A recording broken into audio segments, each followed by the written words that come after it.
Political analyst Tiffany Cross is a cable news veteran who's been a strong voice speaking truth to power.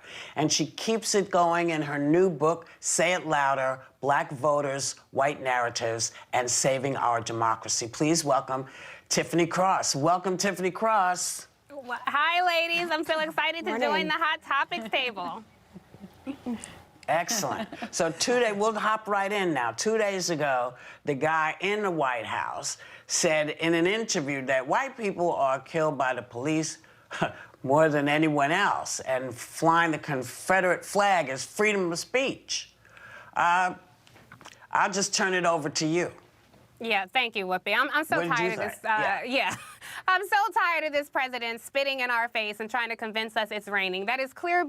And anybody with any ounce of historical perspective would know that. When I think of the families of Tamir Rice, of Trayvon Martin, of Philando Castile, of Terrence Crutcher, of Ahmaud Arbery, of Rashard Brooks, of George Floyd, of Breonna Taylor, of Sandra Bland, and on and on and on. And I think of the horrific brutality that black people have suffered at the hands of law enforcement. I wonder what would possess a president to say something like that. And it's really because he's tossing red meat to his Klan-like base that he needs so desperately to win in November. And I think even posing the question, right, were he a reader, I would encourage him to buy a copy of my book, because I write about how law enforcement swelled their ranks through white supremacy at the early part of last century. And so when you look at it through a historical perspective, asking the question can feel disrespectful, because we know that there's systemic racism in law enforcement. So I wouldn't debate that issue any more than I would debate a fool on if lemons are yellow. We know the answer. The question is, what do you plan to do about it? And he's consistently answered that by saying nothing. Well, Tiffany, we just want to switch gears a little bit to another hot topic. Nick Cannon is under fire for anti-Semitic remarks that he made on his podcast. And since then, CBS Viacom has fired him, and he issued an apology late last night. This all came on the heels of Deshaun Jackson and Ice Cube posting anti-Semitic comments online as well. What do you think about this? And in the time of cancel culture, do you think that Nick Cannon deserves that? Well, I want to be very clear. I don't support any kind of anti-Semitic rhetoric or any comments rooted in anti-Semitism. I don't support the persecution of any people. And I think private companies have to address these personnel issues as best they can. But I will say that in the case of Nick Cannon, is he really fired? I mean, no, he won't get to go on to work at CBS. But he's already got offers from Diddy, and I'm sure other people will follow. I think the bigger story and point of contention for me is the tens of millions of people who are losing their jobs every day without any kind of contingency, without something they did at no fault of their own. 1.3 million joined those ranks today. And as far as cancel culture, I would just say I do think there's at times a tendency to overreact to the Twitter voices that aren't always the accurate temperature check in the communities that we're talking about. Okay, Tiffany, in your new book, which I will plug for you, Say It Louder, you outline how important black voters are in elections and for our democracy, which I agree with that. You said that Joe Biden's campaign needs a lot of help getting support with black voters. What does he need to change? What should he do? So my book focuses on black voters, but also the role the media plays in covering black voters. And so I think because the media tends to center white people around every political conversation we have, that there's a mistake and an error on candidates' part to follow that narrative and to chase that appeal to people who left the party a long time ago.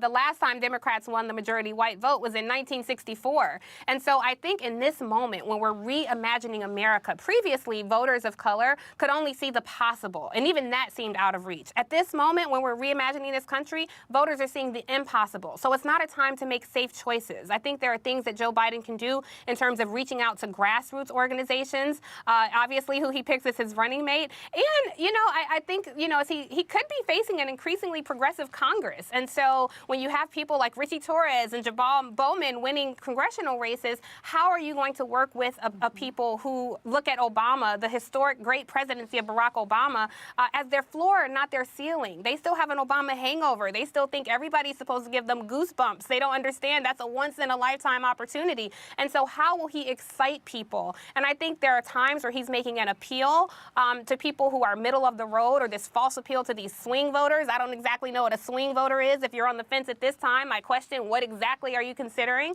And I think when you walk the middle of the road in politics, you have a potential in this landscape to become political roadkill. Tiffany, Vice President Biden has committed to a female vice presidential pick, and there are several front runners being talked about: Senator Kamala Harris, Representative Val Demings, Susan Rice, just to name a few. Now, you and I are friends, and we did write a Washington Post op-ed together that went viral about why we believe that the vice president must choose a black woman. What should he be considering when making his vice presidential pick? So, Sonny, I don't know if you're a spades player, but I'm a serious spades player. And in the game of spades, we say play to win. And so I want Joe Biden to play to win. And when you look at this voting base, who are the people who resurrected your campaign? Who are the people who are going to be excited to vote for you? As black women, we don't just organize ourselves, we organize community. And so I think as he's going through potential running mates, he has an embarrassment of riches from the four corners of this country of women leaders who are already out leading basic, average, and sometimes below average Republican white men. And so you have a mayor like Keisha Lance Bottoms, you have the mayor of Charlotte, you have the mayor in New Orleans. And so not that they're on the short list for VP pick, but the point is there is a bottomless bucket of qualified individuals. And so when it comes to, if we weren't in these COVID times, who can turn out and fill up arenas with millions of people excited to vote for him? Again, people are looking to be excited, and a vote against Donald Trump is not necessarily a vote for Joe Biden. And I think he has to give some people something to latch onto. And I don't know that the biggest appeal he can make is going to be his vice presidential pick. And I don't know that people have that same excitement. And so he has to consider someone who can run with him, obviously. He'll make history as the oldest person entering the White House at 78. So this is going to have to be a younger person. We have to be honest. He's likely a one-term president. And so in considering all of those things, I hope that he considers who disproportionately supports his base. And I'll just say that he has to take care of the people who invited him on our side of the block before inviting in the shady neighborhood watch to the cookout. Appeal to me, dance with the ones who brung you. And so I hope he considers that as he considers his VP pick.